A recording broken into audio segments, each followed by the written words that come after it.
recall, last month we told you about the Big Read. It's a program in Somerset and Worcester County for the libraries. It's a program designed to challenge a community to read, discuss, and celebrate the same book.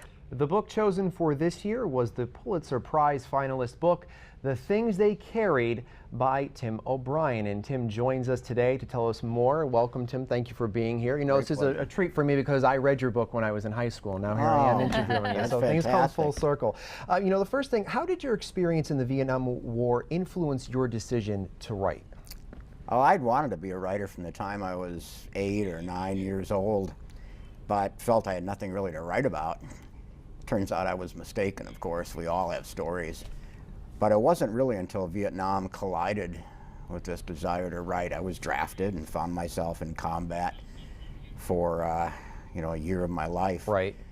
And actually, while I was in Vietnam, I began writing late at night. I'd, you know, scribble a few things about what had happened that day. And by the time I'd left Vietnam, I had a stack of 30 or 40 pages of material that over the next couple of years I turned into my first book. Wow. Now, The Things They Carried wasn't published until 1990, several years after the end of the war. Did your perspective on the Vietnam War change during that time? I can't say it changed. I had gone to the war very reluctantly, as a lot of us did. I went, you know, because I was drafted, essentially, but I wasn't much of a fan of that war. And I'm still not all these years later. So I can't say my perspective changed, but my ability to write about it improved. I was able to put some of the emotion a little bit behind me and to look at it more objectively as time went by. And I think it's a better book as a result. Mm-hmm. And what reaction have you received from other veterans regarding the book? Well, you know, it's fascinating. I receive, I don't know, 20 letters a week right now from the families of guys who are in Iraq or Afghanistan, their daughters and their sons and their moms, their dads, and probably another 20 a week from the veterans themselves. The book is carried around both in Afghanistan and Iraq.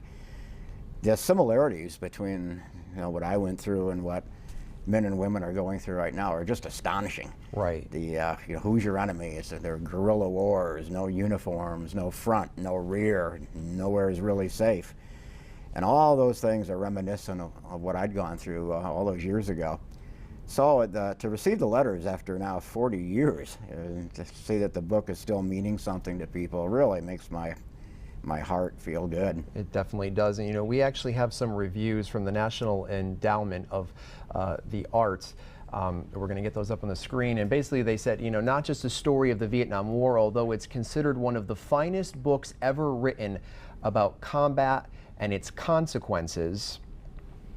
This award-winning book is a brutal, sometimes funny, often profound narrative about the human heart, how it fares under pressure, and what it can endure. Very true. Yeah. And what do you think makes a good story? Well, there has to be human struggle in there somewhere. You don't make a very good story about I got up this morning and had Cheerios and they were pretty good, and I went to work and that was okay, and I came home and slept pretty well. Not great, but pretty well. That's not a story. A story involves some kind of tension or struggle. I'm after something in life that I can't quite achieve or haven't gotten yet.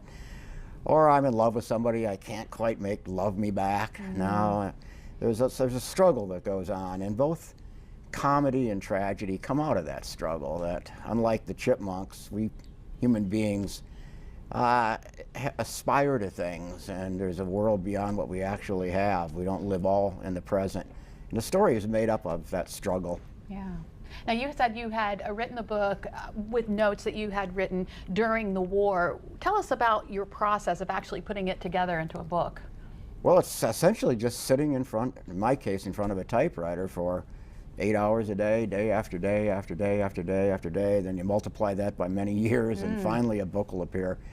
There's nothing much flashy about it. It's really keeping yourself in front of the piece of paper, in front of the typewriter, and then allowing, through those hours and hours, allowing words to come. And by allowing, I mean you don't force it. You sort of listen the way you'd listen to your own dreams. And now and then a sentence will come to you, or a scrap of dialogue, And you'll kind of chuckle to yourself and say, my goodness, that's not bad. And I think I'll put that in the book. Yeah. You know, you had said that you had wanted to be a writer since a young age. I did. What advice would you give to other aspiring writers out there?